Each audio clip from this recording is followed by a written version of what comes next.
I see people sometimes when they have an idea get stuck in the market research phase for months. You really don't want to waste too much time market researching because if you do it enough, you will convince yourself why you will do one of two things. Either convince yourself why this is a lousy idea and no one needs it and there's already a solution in the market, or fall in love with your idea. So hello everybody and welcome to a new episode of the Startups Founder podcast by Inside the Product. My name is Juan and I'm your host in today's podcast. And today we have as a guest Ruth, who is one of the co-founders of Reconvert, which is an upselling app for Shopify. So Ruth, I'll let you go ahead and introduce yourself and tell us a little bit of your background. Okay, sure. So, hi. Thanks for having me, first of all. So I founded Reconvert. It's a post-purchase upsell app for Shopify with my brother, Eric. We started the company in 2018. And basically, we were both merchants on Shopify. We had Shopify stores in different sizes. And we came up with the idea of the app from the needs that we had from our usage of the platform. And basically, we just started kind of patching it together. We didn't really treat it as a startup. We treated it as, okay, we're going to try to build something and we're going to hire freelancers to do the code because neither of us is a developer. And it just built up from there. We did it very much trying to figure out what we need to do at each point of time and not like following any kind of formula. Yeah. So how would you pitch then your startup? If you had like about a minute or a couple of minutes, what would be like the value proposition, your customers, your user personas, and so on? Okay, so I'm not sure if my pitch would be great because we've never really done any kind of pitching for the app. But basically, when a customer purchases anything in an online store, a lot of merchants and store owners think that this is where the journey ends. The customer completed the purchase and that's it. But that's actually not true. After a customer finished the purchase, he's a very warm lead, a very warm customer for a second purchase. And that's what we allow people to do. We allow them with basically about 3 clicks during the app onboarding, set everything up, and it all fits their store with whatever discount they want to give, their colors, their branding. And from now on, anytime a customer finishes the purchase, you will see an offer either on the thank you page or somewhere between the checkout and the thank you page. And he can accept the offer, add it to the existing order or create a new order. And then you just grow your revenue per customer that is in the store automatically. So can you tell maybe a little bit on that initial journey of when you started finding this idea?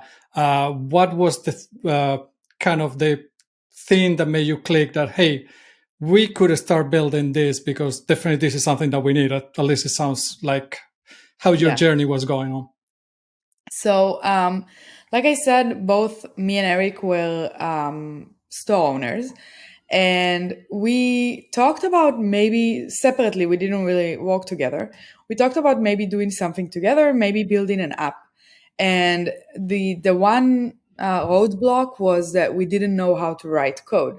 And I did learn some development in my far past. So I was like, okay, maybe at some point I'll refresh my knowledge and we can try to develop something. But then at some point we met up with another Shopify app company, and we realized the potential that Shopify apps have as a business. And we just decided not to wait and go for it with, again, hiring freelancers remotely that can write the code, and we will just do the product management. In the beginning, that was really the way that it was divided. The idea came up because we had a few ideas, honestly. We still have like a Google sheet with a list of ideas that we haven't really gotten into yet, or some of them we actually gave to friends and they developed. So we had a lot of ideas. We have a system of ranking the ideas that we have, and this was the winner. So that's what we went for. Nice. And how long? I'm not that aware of how old is Shopify. but probably that was in the like kind of the first years when I started to hear about it. So were you early on the journey of creating this app? I actually am not sure when Shopify was founded either, so I don't know how old it is. I think there was already a lot of competition. There were Okay. already thousands of apps in the App Store. And I don't remember the exact numbers, but I remember that it felt like, oh, if we only started a year or two ago, that would have been great. Like if we were early enough to be one of the first apps, that would be amazing. And I know that some people feel like that now because Shopify has grown a lot. The competition is much more difficult right now. I'm not going to lie. Um, but I'm just saying we felt like the competition was very tough back then and we felt like we were a little late to the game. So, and in reality, we weren't. I don't think we were one of the first ones, but we were still like the app store and the platform was still relatively not as enterprise as it is right now, not as big as it is right now. I wouldn't say small, but yeah. Yeah. But I guess that is always like this thing that when do you start a business? When do you start a YouTube channel? The best day was probably several years ago. The next second day is today. So Yeah. I also think like when you look at other platforms, I think Wix is a really good example right now. They're trying to get into the e-commerce space. And there's a big question of should I build an app for this platform because it's really just starting out. We don't really know if this is going to be worthwhile. They might not have enough customers. They might not succeed.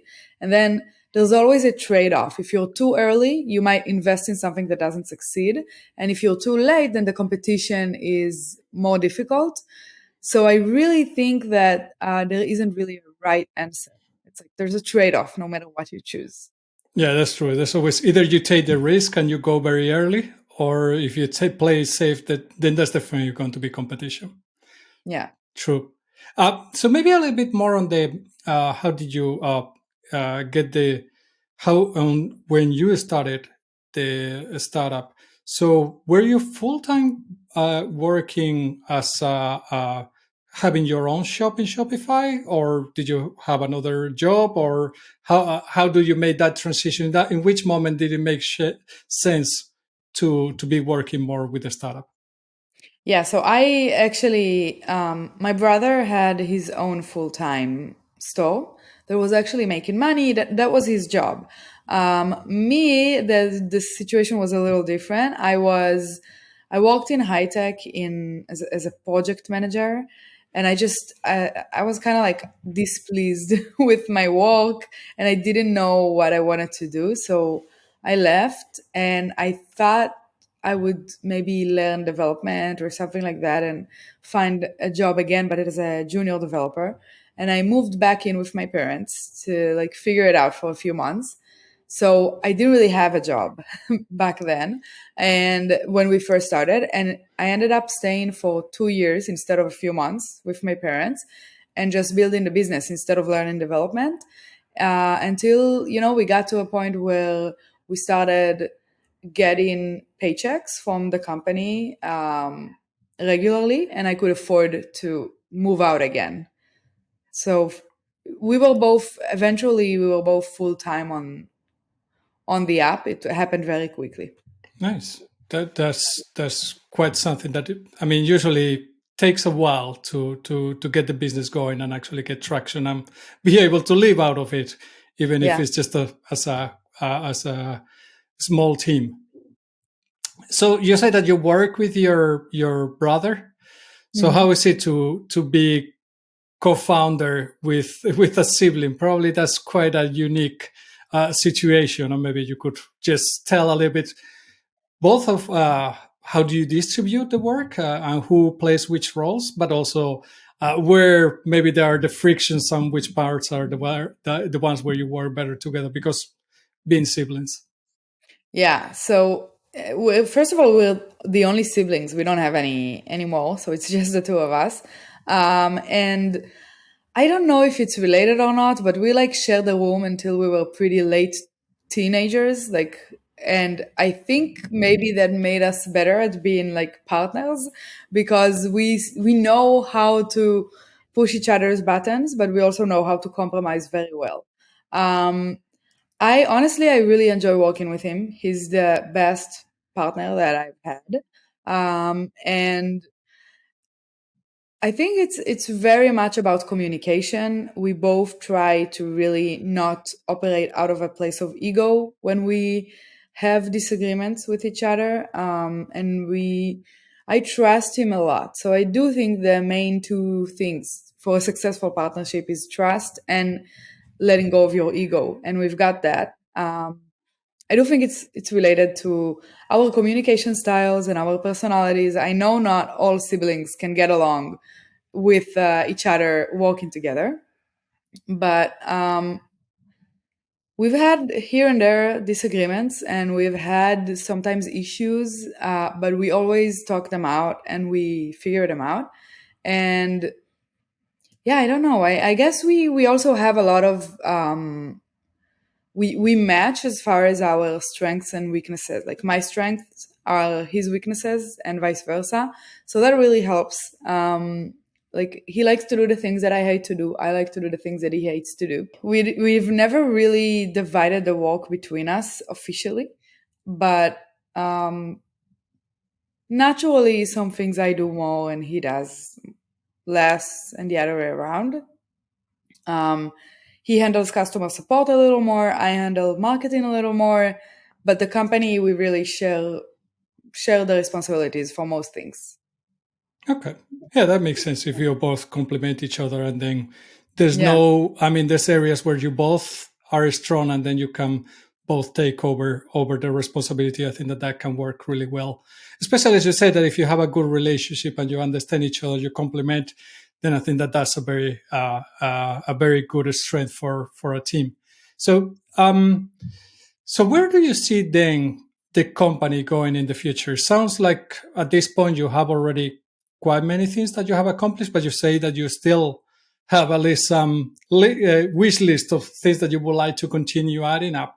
But where do you see it going forward? Do you see it more like optimization, or do you think that there's a kind of a long roadmap ahead and a longer vision?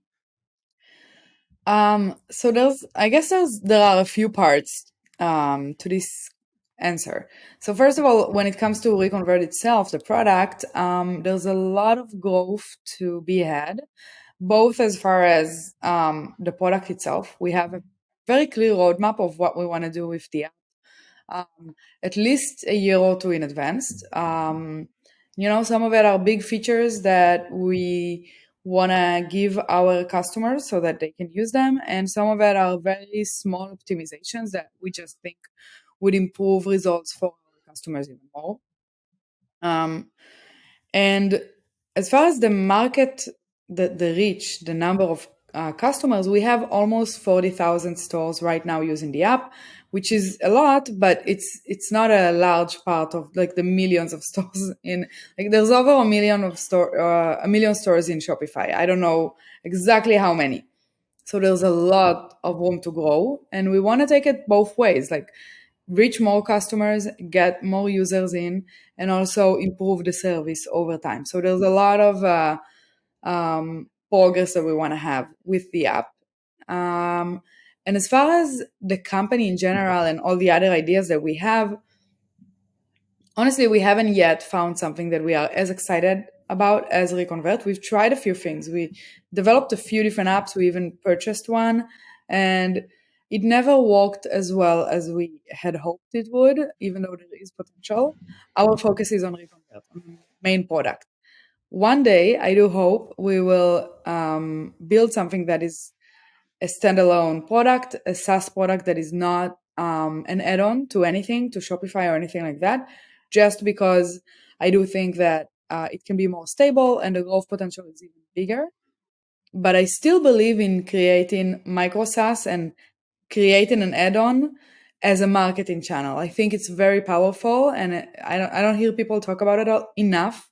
Even if you do have a standalone product, if you create different integrations with different platforms and launch on the app market of these platforms, you can really reach a lot of new customers that maybe wouldn't have heard of you otherwise. Yeah. Yeah, and I think that many companies are doing this as a side project and very manual. Just trying to upsell or just maybe giving coupons and stuff like that. It's not something that it maybe happens that actively, and it happens just when the numbers might not be matching for the quarter. Now is when we have to think how to do it, and usually many times it's a little bit manual process, and I think that many companies don't have like a good streamlined process to do this. And as you say, just like probably not something that's just tied to people in Shopify. I think that many companies out there could use some kind of service like that just kind of a plug and play SaaS that they could then work with. So it's definitely a very interesting approach. If I maybe ask a little bit, because you have talked about the kind of the development, how you have done that. You talked that because neither of you had the development background, you have worked with some kind of consultants or contractors. So how is it to work with like a completely, I guess, external team? I guess that you don't have any permanent engineers or like a setup team, if I understand correctly. So how do you manage that? Is this something that you have them working for you most of the time, or do you just do it project by project, or how do you handle it? So we've changed in the past year and a half our development team a lot. Right now we do have our CTO, who is an employee of the company, and he manages the entire team. And the team is made out of influencers. Freelancers. I always get these words mixed up in my head. So a bunch of freelancers that work with us, and they work with us full time. So it is a dedicated team. The only difference is they're not they're freelancers, and most of them live in India. Just how it happened. We didn't aim specifically for India, but that's where most of the team lives. What we had before that, we worked with a development agency also based in India. We kind of grew together. We started out with one developer, and then he added another. And whenever we had more money in the first 2 years, we never took money home. We just invested in getting more developers so that we can develop the product faster. And it was a dedicated team. We worked with them. We had the owner of the company that we were in communication with, and he had teams under him that he managed. So it was always a team that is dedicated and knows the product and knows the code. We don't switch them up. It was always the same people managing the code. The only difference is now it's freelancers. Yeah, I think that makes sense, especially if you depends on your model. If you need to have people that are permanent or not, and if you have also do you really have to build the whole team and manage it up? That's quite a bit of work as well internally. So if thinking about this, how you have grown Reconvert, what would be the biggest challenges that you have faced? I mean, it sounds like suddenly kind of started growing a lot, but are there some ins that you could share a little bit of what was the most difficult things to grow the market share? Which ones actually went pretty well? Yeah, sure. So we had in the beginning, we really blew up. We just hit market fit the moment we launched, and it just started going from there. And that was cool. We didn't really expect that. But the market has changed a lot since then. So we did grow very, very fast in the beginning. And I think for the first year, things just went very smoothly. So that when we first started getting issues, we were a little surprised. We were we needed to learn how to be better managers to handle these issues. So I would say a few things are competitors. When we first started, there was not really a lot of competition for our niche, but then slowly competitors started like joining in. And that usually what happens when you find a blue ocean and other people see your success and they start coming in too. And some of them copied us completely. And honestly, these ones we weren't very concerned about. The ones who didn't copy us and who actually thought for themselves how to make our product better, these are the ones that we needed to be careful of. So we would always just look at what is in the market and try to see where is our edge and what do we do better than others. And that's still something we try to do.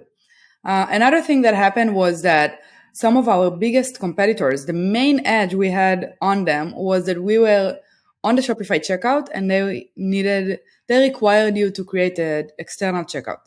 Not going to get into it. I don't think that's very interesting. But at some point, Shopify decided to put them in their checkout as well. And suddenly, these apps that existed before us, we took inspiration from them and just solved the specific problem of being inside a Shopify checkout. Suddenly, they were in the Shopify checkout as well.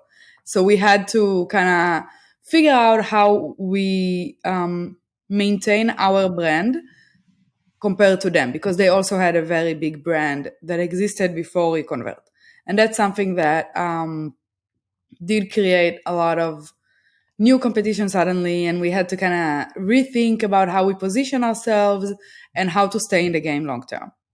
And I think, again, there are a lot of small issues, technical issues. In the beginning, we grew very fast, like I said, and we didn't really have the infrastructure for it. We started having crashes.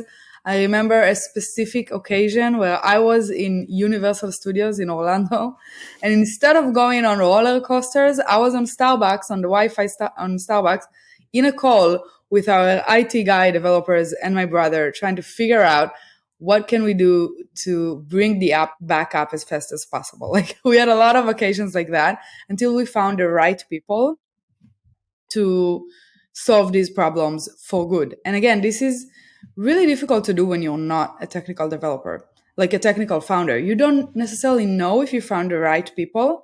It took us a while to really figure out how to find the right people. I do think we have a good system now, but it took a while. That was one of the biggest pain points that we had. We really needed to find developers and IT people that we can trust to do the job well, and to keep things stable, even with a larger base of customers. And lastly, again, going back to developers, we had a very big crisis with the team that we worked with about 2 years ago. I'm not going to get into details, but we had a very big trust crisis with them, and we ended up deciding to part ways. And that was basically the entire development team gone. Wow.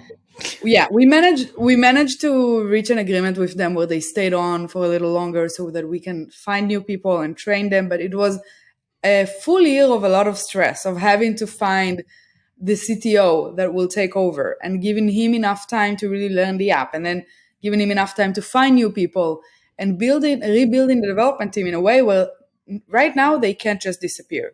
Like, even if someone decides to leave or there's an issue, it's not the entire team disappearing, because they're not like one entity. Yeah, so that makes sense to have now the freelancers is a little bit more reliable, that if one goes, you know that the team is not disappearing. And I guess sorry, go ahead. No, I just want to say that even though at the time it felt like that was such a mistake to work with an agency, I don't think that now, because back in 2018 when we started working with them with the resources that we had, that's the best we could have done. So it's just about, I think, figuring out when your business outgrew what you needed to do in the beginning and finding a different solution for it.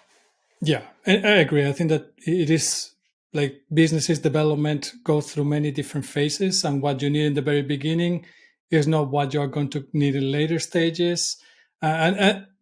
Anyways, as the product progresses and evolves, the same has to happen with the teams. The same has to happen with all the things that are around that product, because otherwise, obviously, something is falling behind in the ways of working. So I think that makes sense. And it sounds like now having the CTO is also, you are at least in a better position to make the decisions of understanding, okay, how severe a problem is, how to tackle it, or how potentially to manage, I don't know, technical debt and stuff like that. That if you don't have that knowledge within your team, that might be quite a challenging situation, quite blindfolded, I guess. Yeah. Yeah, but I just want to say, like, I don't want the story of our development team to to make anyone who wants to build something that is not a developer be afraid to do it, because we heard from so many people during the years of building this company that you can't build a startup if you're not a developer, if you don't have a CTO that is a partner. And we don't have a CTO that is a partner in the company. We didn't even have a CTO for a lot of years in the beginning. I do think it's possible. Again, there's a trade-off no matter what you choose. If the decision is not to go ahead and build something because I don't have a CTO that is my partner, or to build something and then fix it later when you figure out there's issues, then it's always build it without a CTO and fix it later. Like, bring in someone when you have the resources to pay them.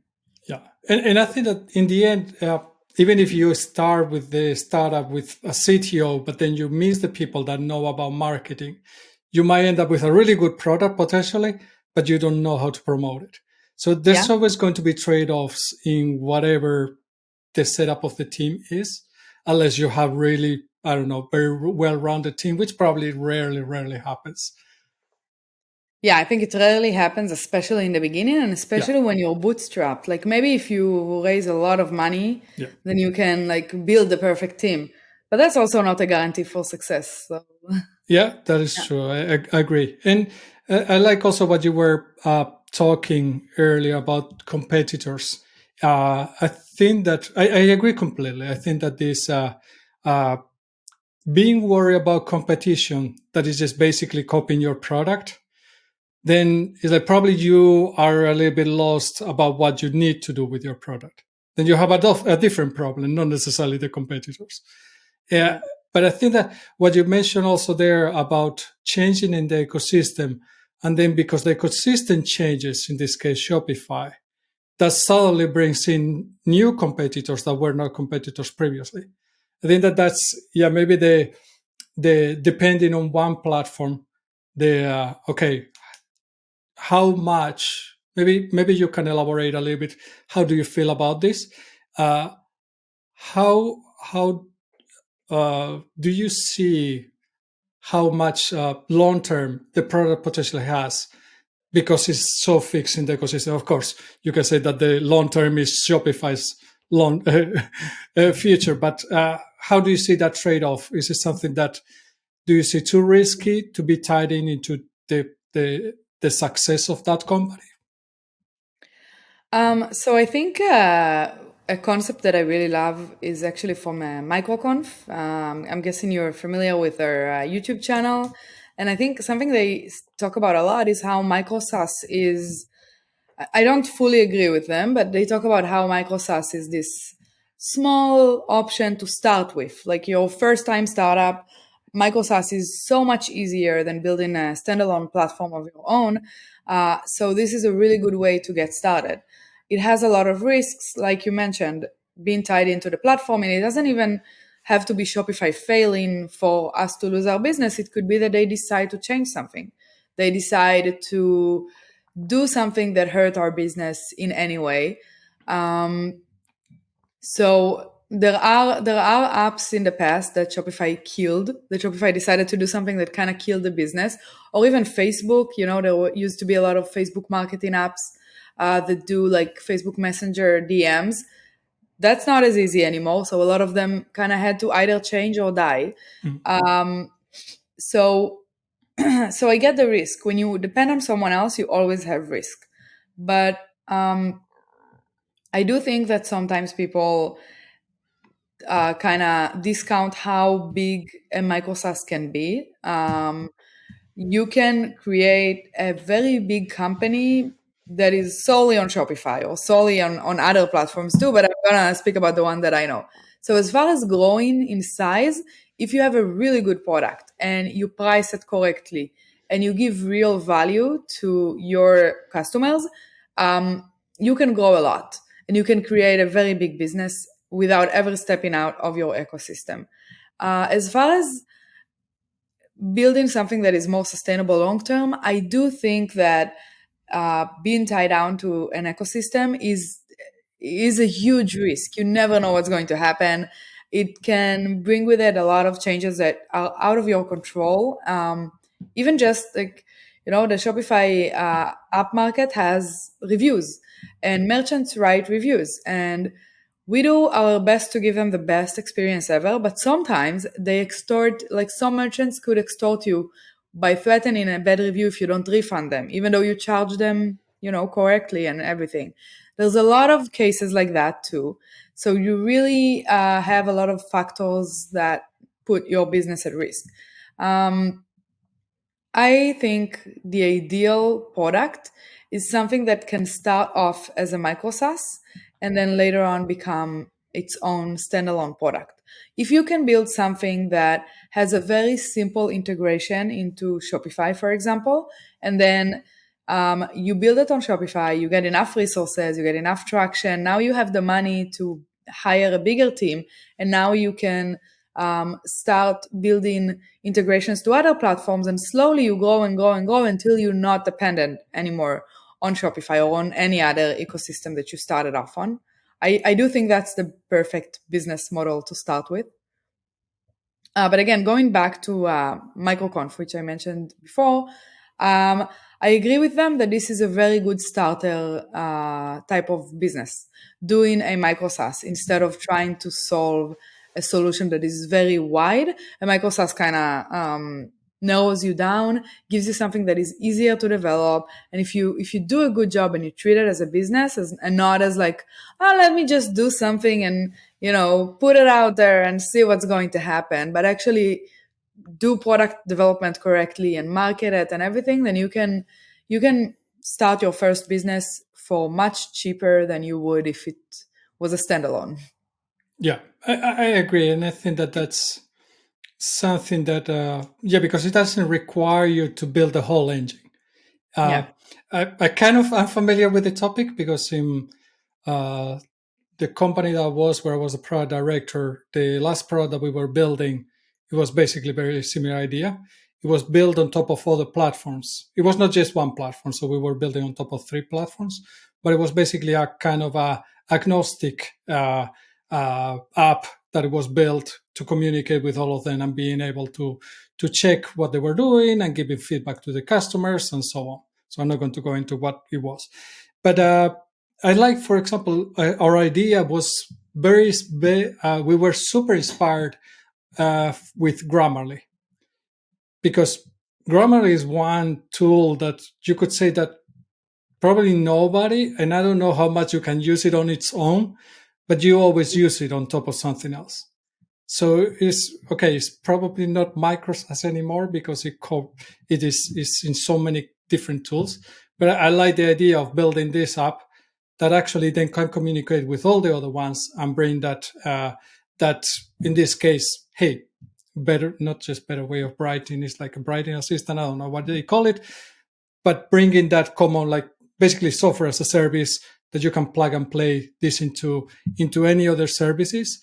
And it reduces all this, hey, I don't have to build a text editor, or I don't have to build whatever engine is in the background, which is usually very heavy.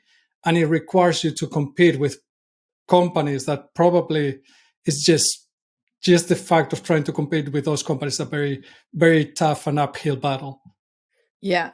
No, I agree. I think instead of competing with them, you can just integrate with them. That's always the easiest answer. And then you can always later on, I think Grammarly do have a basic text editor now, like super basic. Yeah. So you can always add this feature to your product later on if it's needed. Yeah. If you have thousands or hundreds of thousands of customers that are now asking for it, then it's a much easier decision than when you first started spending a month building a mediocre text editor. Yeah. What's the point if you can use the others and you don't want to go into that competition, into that competing position anyways, because you want to kind of be friendly with all the players out there. So what you build is probably a very simple version. But yeah, I agree. I think that there's a time for doing these things, and you don't have to overcomplicate things, and you don't have to go for a perfect product, which is very easy to happen. That happens to people, to think that, hey, we have to build a perfect product, but you have to just bring value to customers and solve a specific problem. And I think that that's a much more approachable way of starting than trying to just go for something quite complex and try to solve very complex problems, because in general those are very tough to crack and you're not going to go very fast. And most likely, with the money that typically startups have, or runway, is going to be an issue sooner or later. Yeah, and I think even when whatever idea you have, whatever it is, a micro-SaaS or not, I really believe in starting it from the smallest set of features possible and trying to figure out how am I solving a very specific solution, but then also giving yourself room to grow this. And I think, again, an example from the Shopify ecosystem, sometimes a lot of apps pop up that do basically like a sticky bar at the top of the store that has an announcement like everything 20% off or something like that. And that's super basic. And there's so many apps that do that because it's so basic, because it's so easy. But then they get stuck because no one wants to necessarily pay for that. How do you grow this? What is unique about you compared to other apps? So you really want to, even if you do focus on a very basic set of features, think about the big picture of what, in the end, what is my app going to do? If I start from this sticky bar, what what in the long term is the value that I am giving to my customers, and what are the next features that my customers might want? You always have to think forward, even if you start small. And it can be a little challenging sometimes to figure out the way to find a product that can stand alone on its own and give value as a very small, like one or two features kind of a thing, and then also fits well into a larger idea. Yeah. Yeah. Yeah, that's always a tricky thing. Is that sometimes just solving one problem is relatively easy, or relatively, but the fitting this in a bigger picture of what the vision is for your company or the set of products that you want to build, very different story, and being much more strategic about all the actions and the directions that you're taking. Agreed. Maybe one thing that we haven't talked about, and I would like to touch upon, is that we haven't touched on the fact that you also have a YouTube channel. And it would be interesting to hear a little bit, what is the scope of your YouTube channel? Does it have any play related to Reconvert, or is something that you do because you like YouTube? Or are you using it as a funnel for then upselling Reconvert, or what is the approach that you're taking there? So we have two YouTube channels. One is a Reconvert YouTube channel that we started just to do. We have a lot of how-to videos for the app, how to use the app. We started off with these, just like doing how-to videos, uploading them to YouTube. We saw that it gets traction, so we started creating videos, and now we actually have someone in the team that is building a Shopify store from scratch and documenting it on YouTube. So that's the Reconvert channel, and the goal is to use it as a funnel to acquire new customers for Reconvert, to get more attention on Reconvert, and just generally build the brand. The other channel, we call it the Ruth and Eric channel. It's me and Eric are basically using it to talk about SaaS mostly, and whatever is relevant from things that we are going through or learning as we're doing. The idea is that eventually we'll maybe do a product that speaks to other SaaS owners or online business owners. We'll get an idea to solve a problem that we want to solve, build it into a product, and then we can use this audience to market to. Um, but it's not. I mean, it's a general idea. We don't have anything specific. We mostly do it now because we enjoy doing it, and because we learn a lot from YouTube ourselves. So it's fun to also share what we learn and maybe help other people who are searching through YouTube how to solve specific problems. Yeah. It sounds like the journey that many people that are, especially tech YouTubers, that start with, okay, let's help others. And then at some point it's like, okay, could I make something out of this? Is there some product I could build out of this? Not necessarily the audience, but out of this idea of where I want to take this channel in the future. So yeah, sounds quite familiar and relatable. uh, when you're thinking a little bit about this, the YouTube channel, do you think, because I think that one of the I use YouTube also to learn a lot. And at least I saw, I don't know if you're aware of the channel Slidebean. Not familiar, but Yeah, not so they started with a product that it's to help the startups building pitch decks, and nowadays I think that they do consulting to help them, selling their ideas and so on. But the YouTube channel talks more about the world of startups, how is that developing. So it rarely touches on what the product that they have is. And I find that idea also like a very interesting one. It's like, okay, I have this product that is great for you, but this channel is just like, supplementing the education and the training in a way of either helping existing startups to understand how things are what is going on, and for people that are curious about what is the startup world and the scene is, and might be curious to start, and then that is a name that starts to resonate with them. So as a marketing strategy, I think that it's a very interesting one. Is that something you might have thought about also? Yeah, I am personally a big believer in content as marketing strategy, but to do it right, in my opinion, you have to really just create content that provides value without an ulterior motive. Like I don't hide the fact that even when I have a product that I think is relevant for the Ruth and Eric channel, for the channel that talks about SaaS, then I will promote it in this channel. But I'm not building it so that I can promote something. I'm building it because I want to provide value. And um, I really think that the main thing is, like you said, not really talking about my product or the thing that I give you, that I want to offer you, or um, the value that I want to get from you, but actually giving value from myself to you. I really think people can tell when your goal is to give value or when you're trying to sell something. And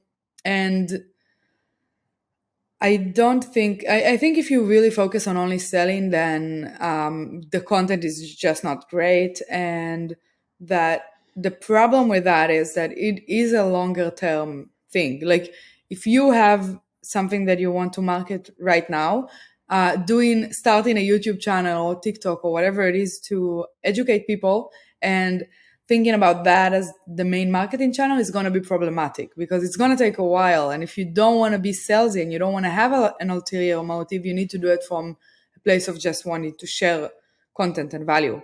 So I think it can be something that you do at the same time as you do other stuff. Like you can create content and start accumulating your audience and your niche. As at the same time, you can do PPC or SEO or any other form of marketing that actually brings you more direct results. Yeah. Yeah. And I agree completely. Like, I think about the channels that I regularly follow. They are never channels that are trying to sell me.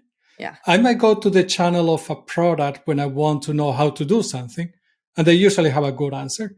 And that's a good place to find the answer. But I think that like this is like being is a good example of bringing value and rarely talking about their own product. And I think that that's a little bit what you have with the Ruth and Eric channel. And I like to follow you and watch your videos because of that, because you're talking about topics that are very interesting with me, for me, but not necessarily trying to sell. Because as you say, if it sounds too salesy, then it's a little bit like, okay, no.